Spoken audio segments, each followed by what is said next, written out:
I need to like sit down and update my Storygraph because I haven't in like 2 months. Oh yeah, you should. I like creeping on Storygraph. Go into like the friends tab and I see what people are doing. So I want to know.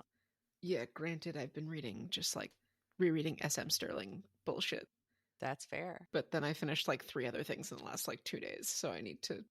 Did you see that I won 2 giveaways? I did. Nicely Big done. day for me.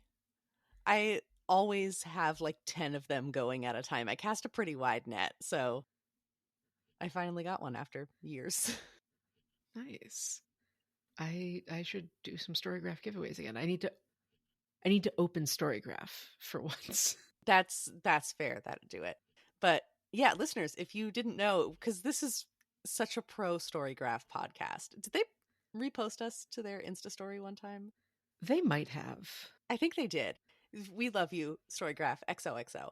But much like Goodreads, they have giveaways of ebooks, physical books, and audiobooks. I won 2 that were both audiobooks. They're both, I think, horror or thriller. One of them is definitely just a straight up horror novel. The other one, I think it's like half rom-com, half murder mystery. It's called Nobody Was Supposed to Die at This Wedding, so very excited to see what that's about. I have been on Storygraph for so many years, and I finally won some giveaways, which is very exciting for me. Good. I think we just get into it. Yeah. Unless you have other banter to go through, but I think we just get into it today. Yeah, I was just going to say, speaking of reading new things. Reading new things. And new both to us in the podcast and new in terms of not being however many years old.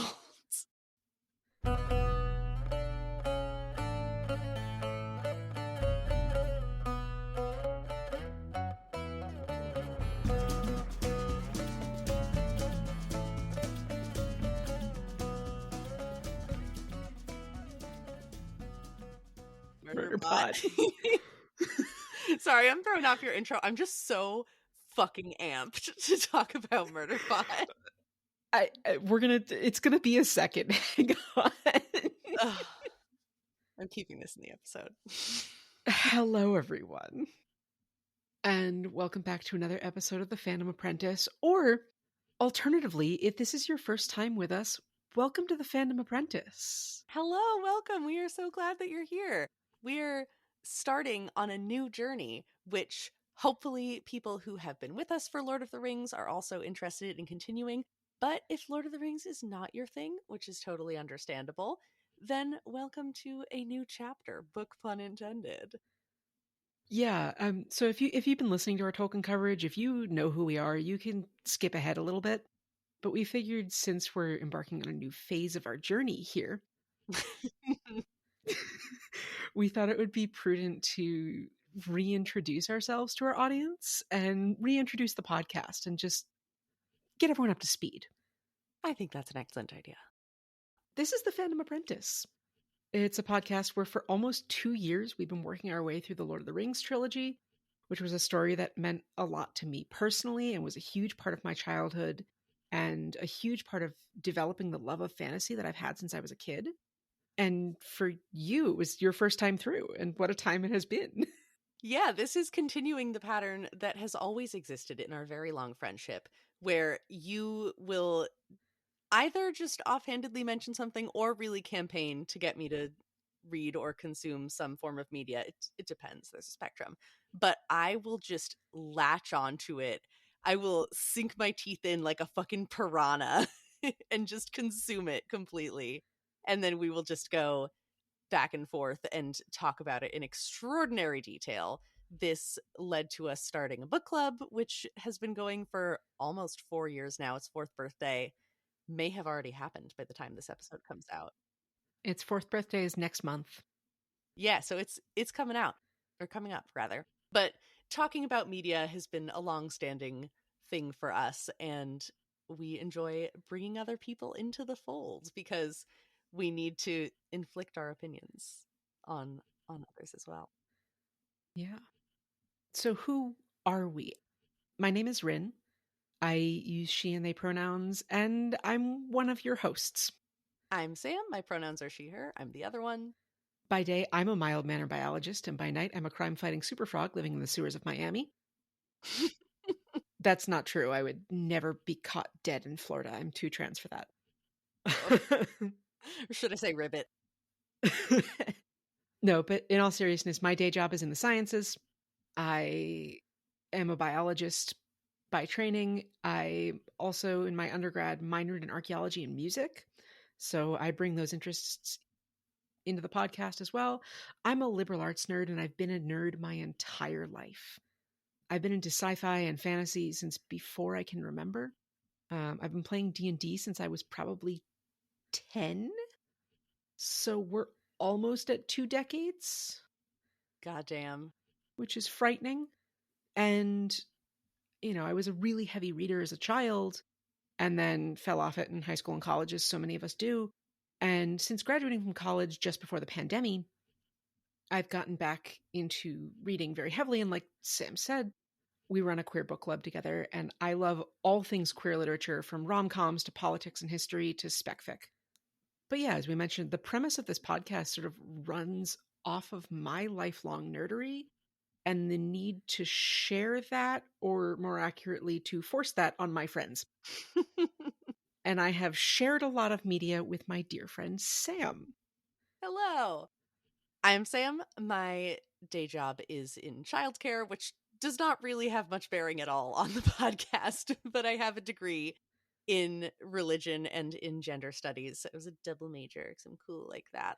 So that informs a lot of my queer analysis of the things that we read, and also occasionally bringing in random Buddhist concepts as well, because why not? I am also a lifelong reader.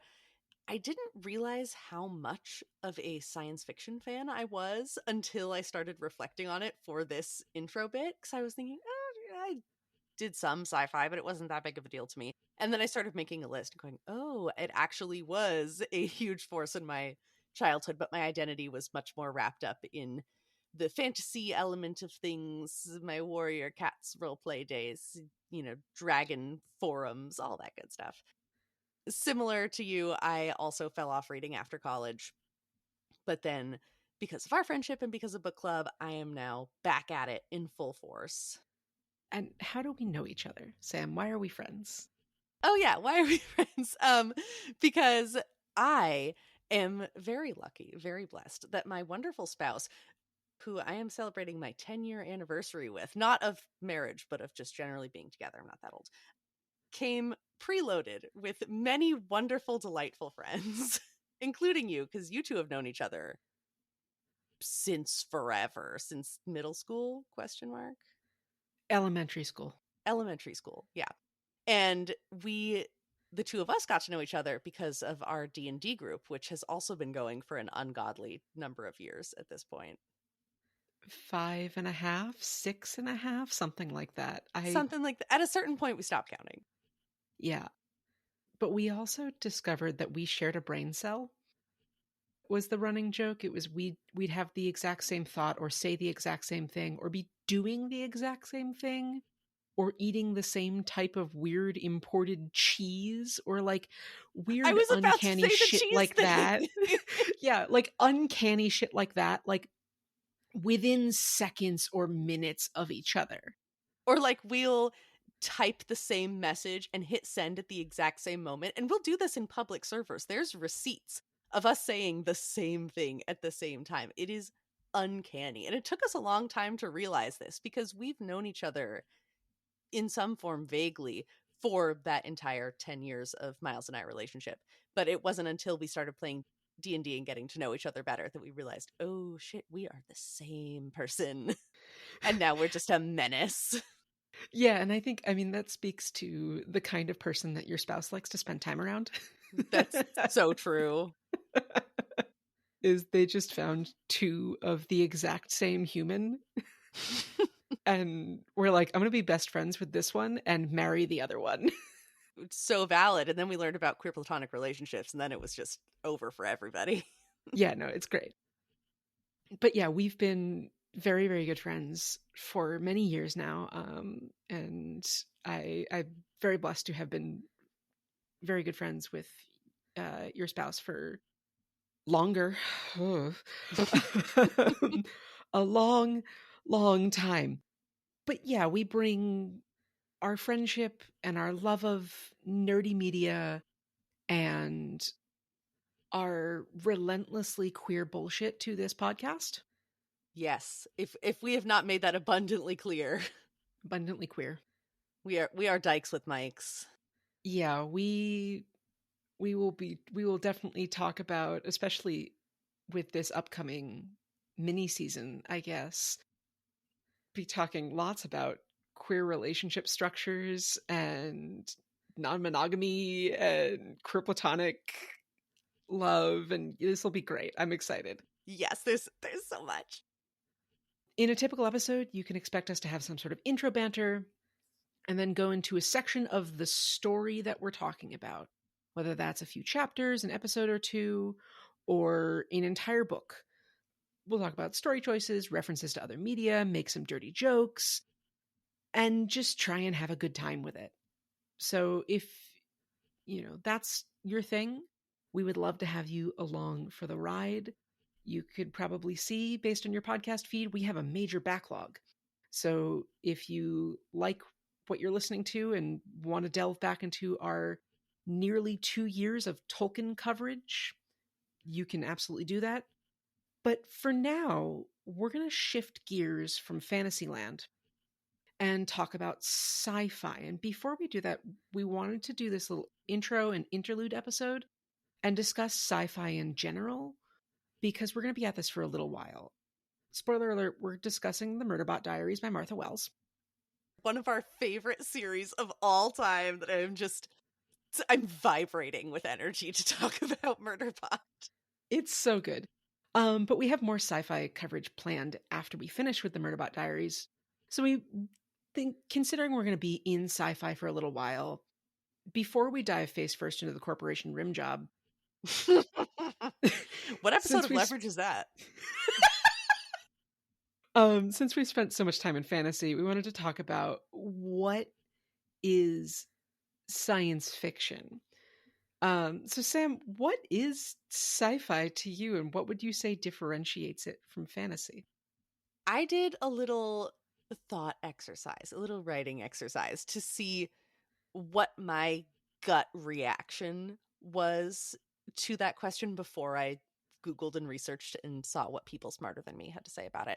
So what I initially put down there is that sci-fi is about or centers around harnessing forces in the world through technology beyond what exists in our universe. So stuff like time travel, teleportation, replicators, etc.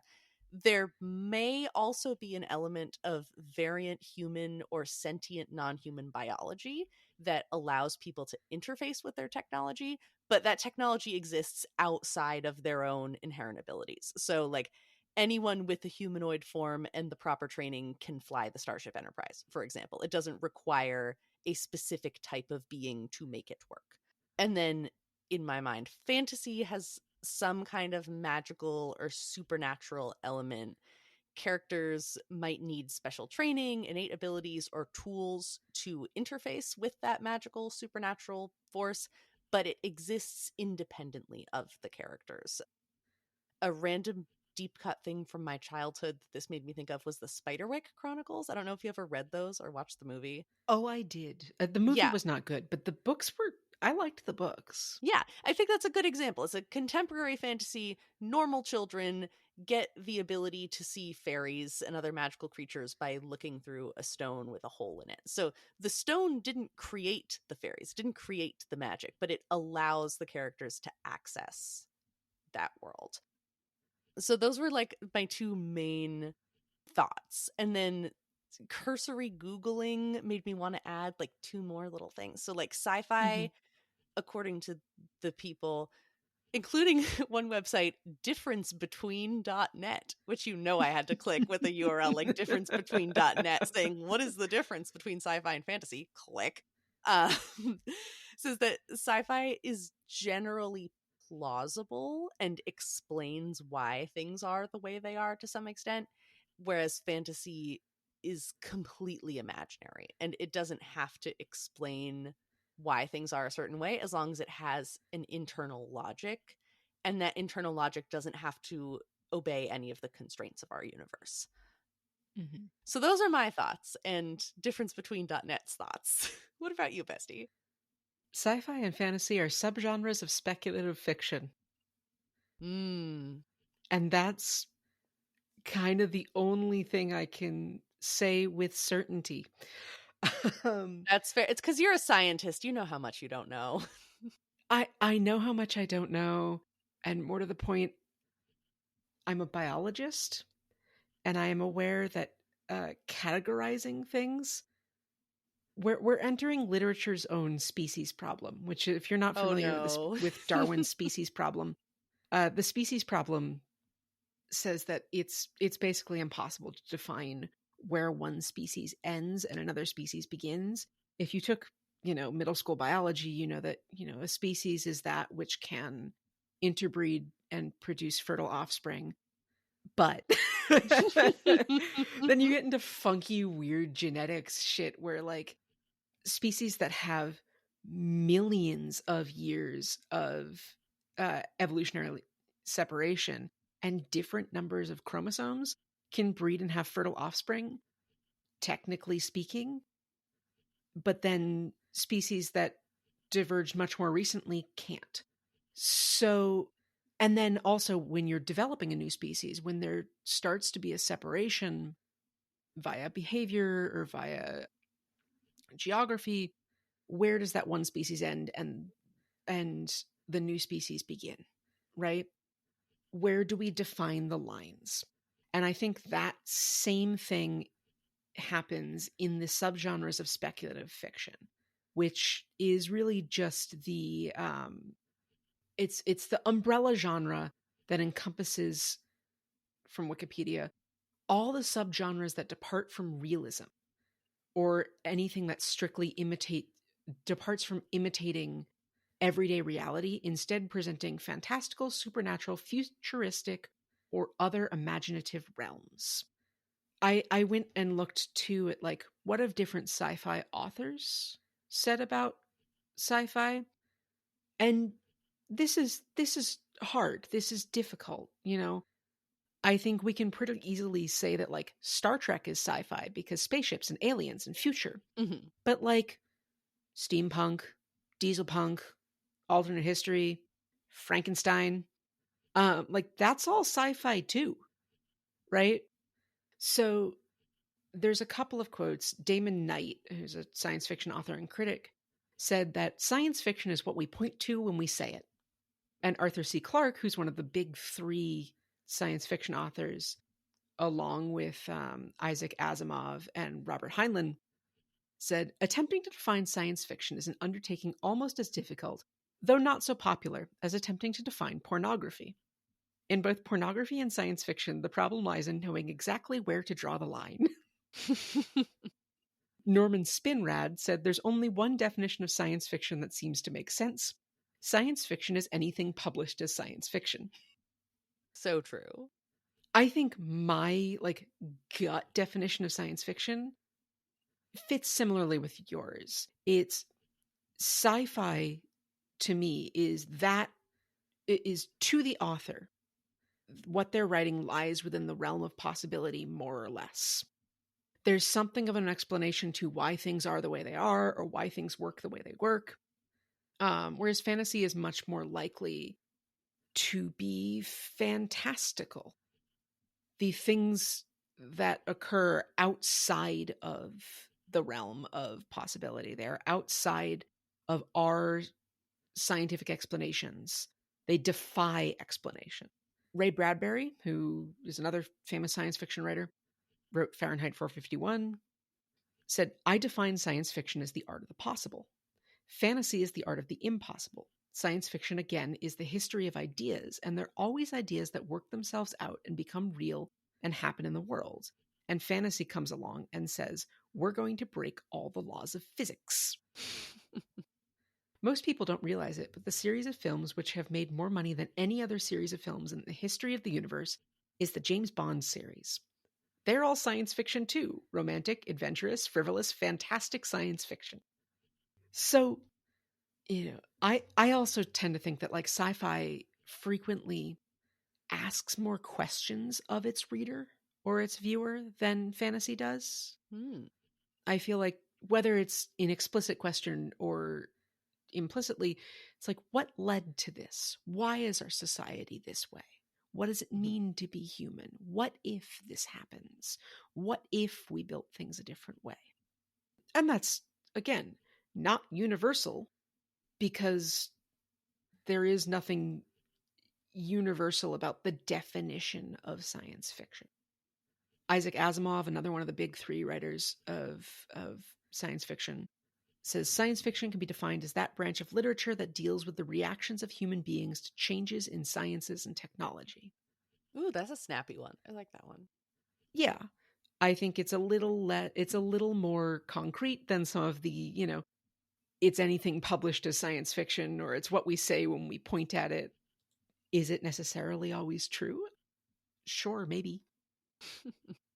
I do think if we'd tried to define fantasy while we were talking about Tolkien, we'd have as much trouble defining fantasy on the whole. Yeah. So it's not easy to come up with a base definition of what is sci-fi. We'll be pointing at what we're looking at as sci-fi because it is. For folks new to the podcast, over the course of our Tolkien discussions, we've established the Fandom Apprentice's definitely universal rules of fantasy, which are as follows. Rule number 1, magic makes you dramatic, which leads to corollaries 1.1 and 1.2. 1.1 being the level of drama is directly correlated to magical power, and 1.2, magical characters speak first in service to the plot and second in service to character. Rule number 2, if there's a tavern, there will be plot. Rule number 3, time responds to story, story doesn't respond to time. Rule number 4, it all comes back to Beowulf. Rule number 5, friendship is magic and community is strength. And corollary 5.1, by the transitive property, therefore, friendship makes you dramatic. Will these be applicable to sci-fi? Maybe, maybe not. Maybe we'll establish some new rules of sci-fi or some definitely universal differences between sci-fi and fantasy. I also think as we dive into sci-fi, we can keep in mind Arthur C. Clarke's 3 laws.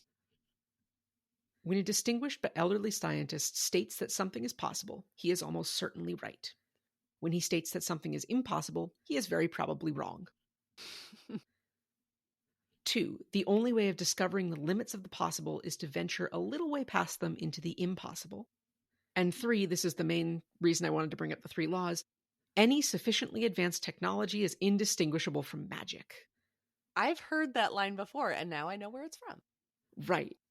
And so I think that law, specifically the third one, is going to allow us to apply Rule 1, magic makes you dramatic, to sci-fi.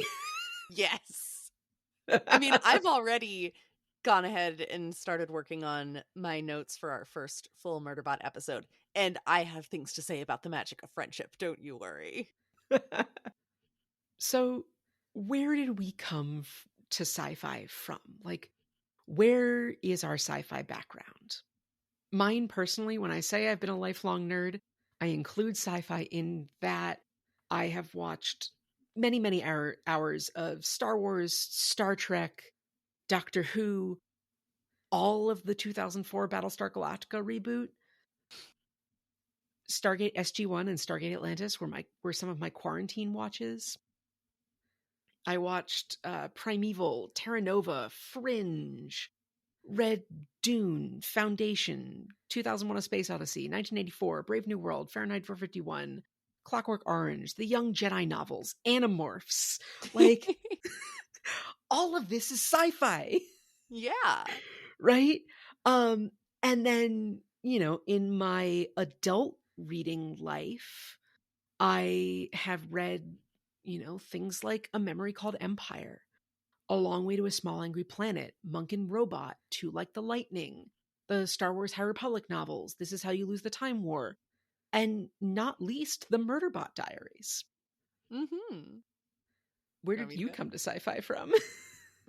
I was a much more low-key, low-volume sci-fi fan as a child. It was more influenced by the older adults around me and the things that people were referencing in other media that I consumed. When I was a teenager, I really liked the Incomparable podcast network, which is just kind of a catch-all, nerdy culture stuff. They've grown a lot since when I was a young teen, when it was just one podcast called The Incomparable. And so I was interested in the things that they were referencing on the show. So that led me into watching Doctor Who.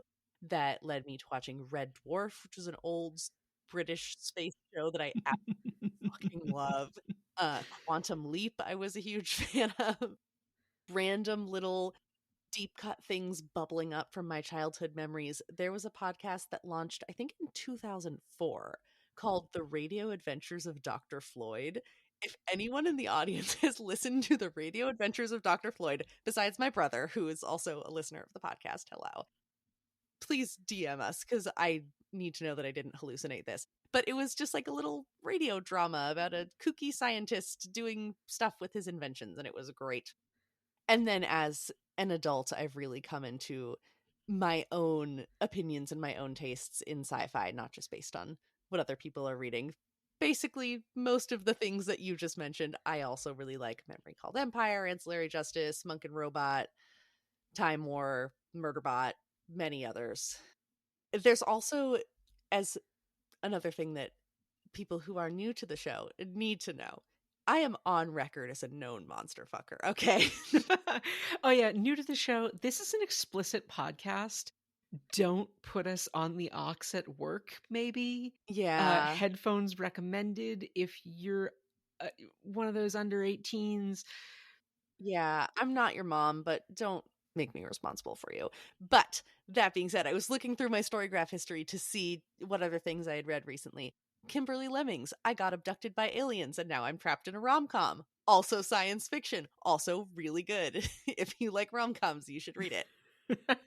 But it's an extreme, like we've been talking about, it's an extremely expansive subgenre.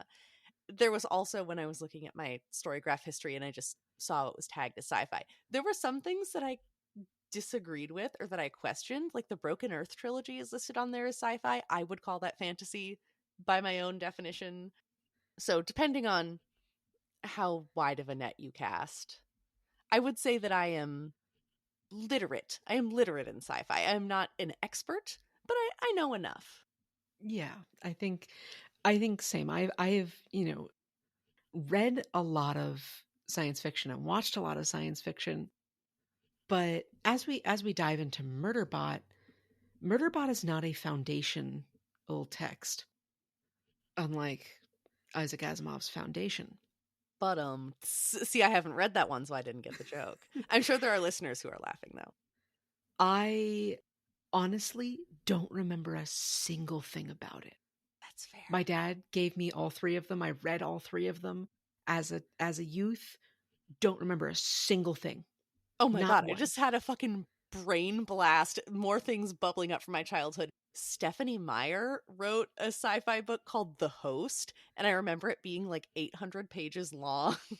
And it's about like an alien who invades this woman's mind. Oh my god. I just remembered The Host. Yeah, so there's all kinds of sci-fi that I probably read as a kid and just forgot. Oh my god, how did I forget Firefly?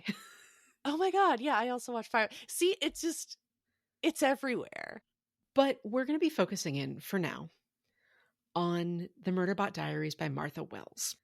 And we love these books. If you are coming to us now, whether or not this episode releases before the show ends its first season run or whether right after it ends its first season run, regardless, if you are coming to us from the show or you're coming to us from the books, we're going to start with talking about the books. We'll talk about the show eventually, don't worry. But we're going to start with talking about the books. How did we get to Murderbot? Well, I think the real question is, how did you get to Murderbot? Because unsurprisingly, because of the premise of our show, I was introduced to it through you. You had given a copy to Miles for Christmas years ago, and they read it, but then I was digging through our DMs to see when or when one of us first mentioned it. And Mm-hmm. in June of 2022, I told you that I needed something mindless to put on in the background while I played Stardew Valley. And then that I just immediately got totally sucked in and started doing my patented line by line reports where I would just type out every single quote, basically just transcribing most of the book along with my commentary on it as I went through. And I think that my first reaction to it really sums up a lot that you need to know about Murderbot, which is the killing machine just wants to watch space Netflix. Yeah. But how did you find it? Because you've definitely told me, but I've forgotten. I've been trying to remember. And you know what I think it was? It was like a Libby, like Lucky Day copy. Mm-hmm. Like one of those things you like. I needed something I was missing sci-fi. I hadn't read a lot of sci-fi lately. And I like looked at anything that was available on Libby and just found All Systems Red. And I don't know whether this was in 2020 or 2021, but I remember reading at least 3 of the novellas in audiobook format one afternoon while I was off work baking, Mm-hmm. because they are so short and so quick to read.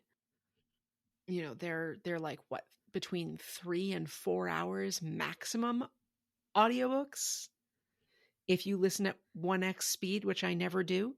So fair. They're also, for those who are fans of Welcome to Night Vale, Kevin R. Free, who played Kevin from Desert Bluffs, does an incredible job with the audiobooks. They are so, so, so good. If you are a person who likes audiobooks, I highly recommend experiencing them that way. But anyway, they're bite size. They're delicious. They're wonderful. Welcome to Night Vale. Sci-fi. True. And I think that's how I got to it. I know that on our first D&D retreat, sort of after we were all vaccinated in December of 2021, I gave it to Miles and one of our other players as a gift. Just the first one, All Systems Red. And I have slowly been trying to spread the gospel of Murderbot since then. And it's been really nice to see it like explode into public consciousness. Mm-hmm. You know, I think when I first read it, I was like, please tell me there's more of this. And there wasn't. Like Yeah. there was the books, but like there wasn't like an online community around it. And then within a year or two, bam, there it was. And we both have aggressively evangelized the Murderbot Diaries. I have pushed so hard for multiple people in my life to read these books, and every single person who has then read them has come back and said that they loved it and then just immediately binge read the entire series. It's so profoundly lovable and smart. And Martha Wells, who to our knowledge is not queer, as far as we know, we will not speculate, as far as we know, not a queer person, wrote the most beautiful queer story that we see so much of ourselves in. And that was just so completely unexpected. That was not what I thought I was going to get out of this series. But now No. it is something that I recommend to queer people specifically, saying, you need to read Murderbot. We'll get to it. We will dive so deep into all of the surprisingly nuanced ways that this series deals with gender, sexuality, relationship structures, all of it. Mm-hmm. It's so good. It gets me in the heart. Gets me in the art. Yeah, that too. Yeah. So like we said, this isn't a foundational text of science fiction. This isn't in the same way that Tolkien's works are a foundational text of modern fantasy. So well, in our Tolkien episodes, we might have done deep dives into like the influences that Tolkien was pulling from the sagas and the Eddas and poetry and all of that. And yeah, and like where it's resonating out into the world. That's not going to be as much of our focus for these books. But like Sam said, we still have a lot to talk about with these, and how queerness is represented in the world of Murderbot, how capitalism is the villain always. And I think one of the central questions of a couple of different pieces of sci-fi media that I've viewed or read in the past, what makes us human? And if not human, what is humanity? I would also add or amend that Murderbot specifically asks, what is personhood? And how is that different from humanity? Because we will talk about the differences, because those are very important to the titular Murderbot. They are important to other characters. They're important to us in our world. There, that's a better way of putting it. Yes. So next time, we're going to be talking about All Systems Red, which came out in 2017, which is the first novella. We have a specific reading order, and we're planning to do one episode per novella. There are 5 novellas, and 2 novels. The first 4 novellas tell sort of an overarching story. The 5th one builds off of that and bridges a gap, and then the 2 novels tell an overarching story as well. The reading order to us is different from the release order in that you read Fugitive Telemetry before reading Network Effect, even though Fugitive Telemetry came out after Network Effect, because it takes place there in the chronological order. So over the next few episodes, we're going to be going through All Systems Red, Artificial Condition, Rogue Protocol, Exit Strategy, Fugitive Telemetry, and then Network Effect and System Collapse. These are going to be very spoiler-heavy episodes, so if you haven't read the books and you'd like to read along with the podcast, I would recommend reading the associated book before you listen to that particular podcast episode. They are so short and fairly easy to get through in an afternoon.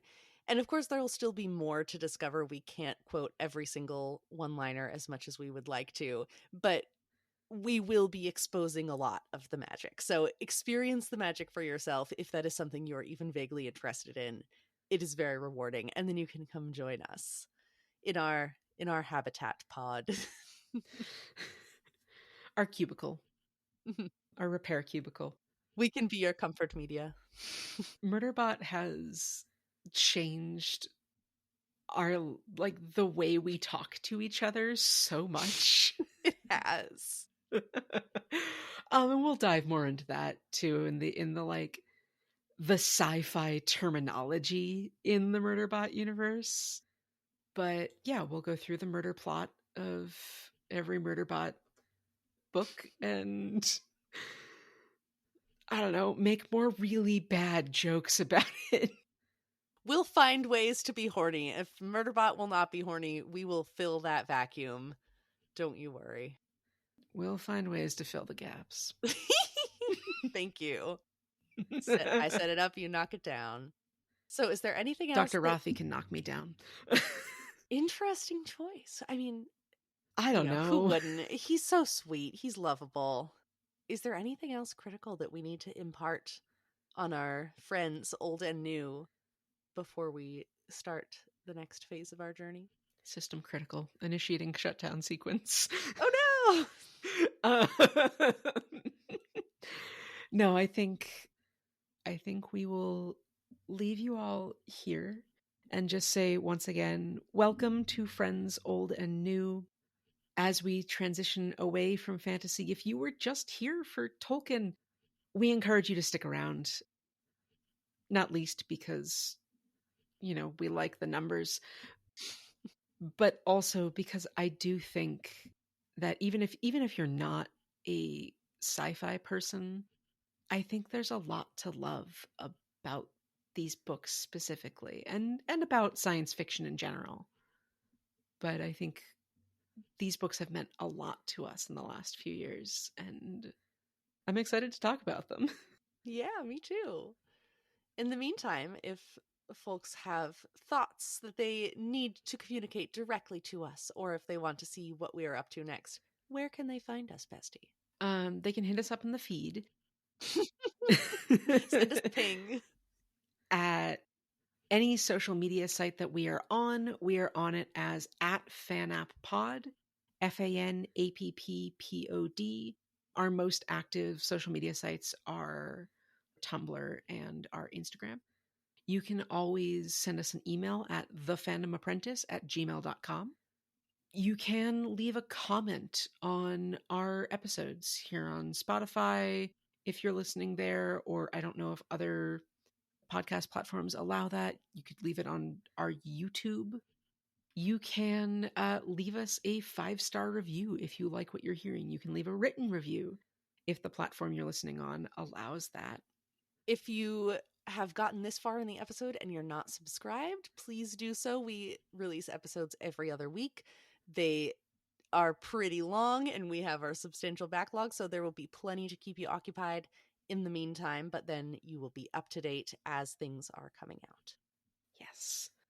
So I guess until we next meet on a barren planet with very large hostiles, unexpected.